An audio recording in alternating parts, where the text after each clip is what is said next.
revisit our previous story where BVR kits and more than 300 photocopied original ID cards were yesterday recovered at the Masla Lodge in Eastleigh. This followed a tip-off to the police from the residents. 4 suspects were arrested in connection to the incident. And as we speak, IEBC CEO Ezra Chiloba is at the Pangani Police Station in connection to the incident. Let's cross over there and listen in to what he has to say. Voter transfers. It has become a case where leaders are choosing voters and not voters choosing leaders. That is not democracy, and that's not what IEBC is working for. And I believe that many Kenyans do not want to see these cases. So having learned from phase 1 of mass voter registration exercise, this time around, the Commission centralized all the transfer applications at the constituency level. And that decision has helped to manage the pressure of managing transfers that are happening at the registration centers across the country. However, for us to really succeed, we need some high level of public vigilance over the matter. A case like this one is an example that we can use, that the Commission is only going to succeed in ensuring that only eligible voters are being registered and that people are transferring their electoral areas out of will, but not out of undue influence. So we call upon the public to be vigilant and report any incidents that are happening within their communities in as far as registration is concerned. At this point, we also want to assure the country that the process of registration and transfer of voters is very clear. With regards to registration, the Commission uses BVR kits to capture the fingerprints, image, and other details of the applicants during application process. At the end of the day, the information is transferred in an encrypted format into a flash disk that can only be decrypted or be read once the flash disk is received at our regional servers or at the headquarters in Nairobi. The BVR kits are not used during the transfer applications. What happens during the transfer applications is that individuals just fill the forms, but the process of entering that data in the system happens much later. Now, I want to also clarify on other issues on behalf of the Commission. The Commission wishes to encourage all eligible Kenyans to register as voters, as we only have 3 days remaining. And in doing so, please remember that all persons who have never registered as voters from November 19th up to now and are eligible to register to do so by presenting valid documents and themselves to the registration officers. Waiting cards cannot be used to register voters. The only documents that are valid is either the national identification card or a valid passport. The legal provision that allowed waiting cards to be used for registration was actually expunged following the Election Laws Amendment Act of 2017. And those who had registered using passports in 2012 and their passports have since expired, we just want to remind you that you need to visit our registration centers to update the details of your registration. That means you must change the details of the identification document you used. This is because expired passports will not be used during voting.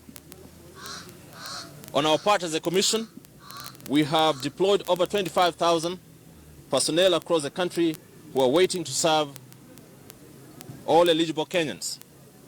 We have also deployed over 8,000 kits and opened universities and colleges and Huduma centers to ensure that as much as possible, eligible Kenyans are registered as voters.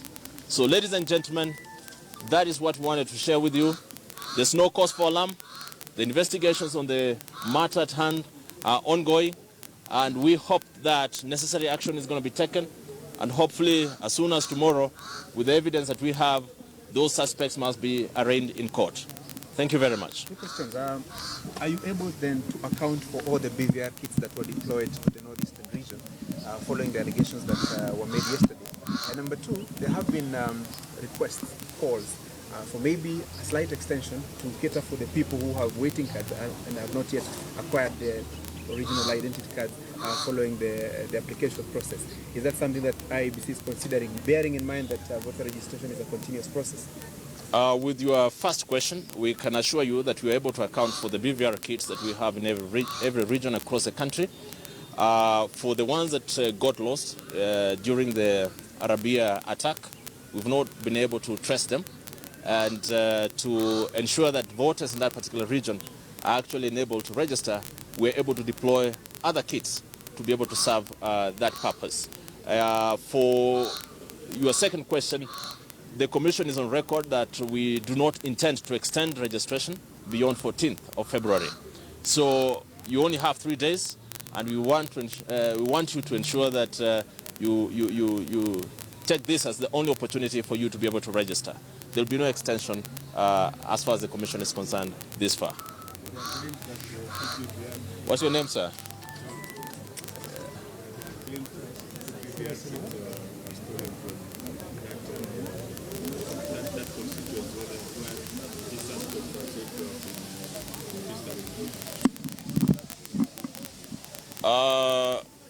I've just responded to that. The claim of lost BVR, this is in relation to the Arabia ward in Mandera East constituency, and that was last week. Yeah, so there were 3 BVR kits that we lost during that particular incident, and we replaced them for the registration to continue. There's no way that a stranger can use those BVR kits to register voters. And there's no way that that data can get into our system through any other means that other than the known protocol that we've established. Yeah. Just from me, please. Okay. Are you a journalist? Yeah. Okay. First of all, I'm dealing with the media. Okay. So we'll deal with that. Okay. I'm Rajab Abdul Kadir, Radio KFM. There is allegations that a lock was recovered yesterday concerning this issue that you have just addressed right now, and the lock is suspected to have to be for a BVR machine. Have you been briefed about the same? And if not, there are some pictures that were on social media of the same. One of the things I can tell you that I've worked with the police here, and Madam is here, can also explain. The evidence that we have so far relates to a number of items that were actually obtained during the raid, and these are photocopying and printing machines, colored cartridges, voter transfer forms, that 3 of them having been duly filled, 83 copies of national identification cards, 1 original acknowledgement slip, and 1 ledger book and notebook filled with names of individuals. From the list, as you can see, there is no evidence of any BVR-related item. And as we've also said, is that investigations are continuing. I've seen the images being posted, and I was telling Francis Gashuri this morning, out of the pictures that he sent me, there was none that indicated a BVR machine. Yeah. Okay, thank you very much. Tell Kenyans to register, please. Let's deal with that because that's an... IEBC CEO Ezra Chiloba there at the Pangani Police Station, where 4 suspects have been arrested in connection to the recovery of BVR kits and more than 300 photocopied original ID cards in Eastleigh area yesterday. Ezra Chiloba there saying investigations are ongoing and that this could possibly be related to the Al-Shabaab attack on a police base in Mandera earlier last week, where 3 BVR kits also went missing. And of course, the IEBC CEO they're lauding residents of Eastleigh for tipping off the police and urging a high level of public vigilance to ensure that they help IEBC to ensure that all those registered are eligible to vote.